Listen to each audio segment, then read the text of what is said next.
Ça sert à quoi un lobbyiste? Non, mais je pense non. Ça sert à quoi un lobbyiste? Ça sert à influencer la décision publique. Ça sert parfois aussi à influencer les journalistes. Donc, effectivement, on peut considérer que c'est honteux d'influencer. Mais ça veut dire quoi? C'est-à-dire qu'un homme politique, une femme, en politique, quand elle doit décider de quelque chose, il faut qu'elle ait des éléments. Les hommes politiques, ou les femmes politiques, enfin les personnalités politiques ont plein de dossiers sur plein de sujets, sur l'eau, les déchets, le transport, les routes, etc. Il faut qu'ils tranchent. Pour trancher, il faut qu'ils écoutent des gens qui sont des experts sur le sujet. Sinon, ils n'écoutent que leur pif ou leurs technocrates. C'est-à-dire ceux qui n'ont jamais mis les mains dans le cambouis, ceux qui ne sont pas des opérateurs économiques, mais qui ont une idée sur le sujet. Donc le problème... il y a aussi des il y a aussi des gens qui sont des lobbyistes, mais on ne le sait pas. Par exemple, quand on reçoit, nous, là, je dis n'importe quoi, nous, journalistes, la Fondation Greenpeace, on dit, c'est bien, Fondation Greenpeace, c'est un mouvement politico-social, environnemental. La réalité, c'est que les mecs sont aussi des féroces lobbyistes, pire que toi, quand je dis pire, encore plus actifs que vous. On peut dire pire. On peut dire pire que moi. Mais en tout cas, la réalité, c'est qu'il n'y a pas de bon et de mauvais lobbying. C'est une hypocrisie à la française.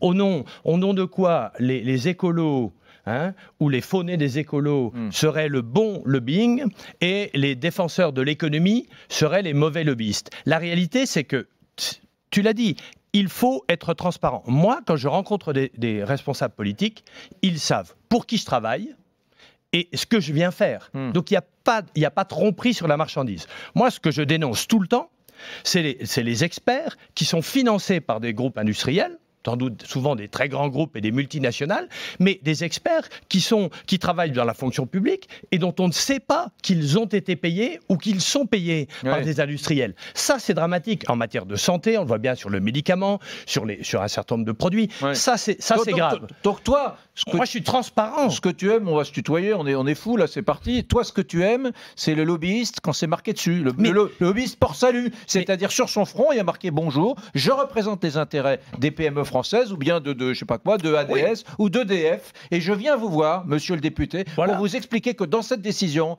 vous n'avez pas pris la bonne... Voilà, mais c'est totalement ça. Et c'est complètement transparent. Quand on voit la polémique sur... Ah, vous vous rendez compte, les lobbies, ils écrivent des amendements. Mais enfin, n'importe quel crétin qui a fait un peu d'études est capable d'écrire ce qu'est un amendement, ce qui pourrait devenir la loi, parce que quand vous défendez quelque chose et qu'on est dans une loi, il faut expliquer ce qu'on veut.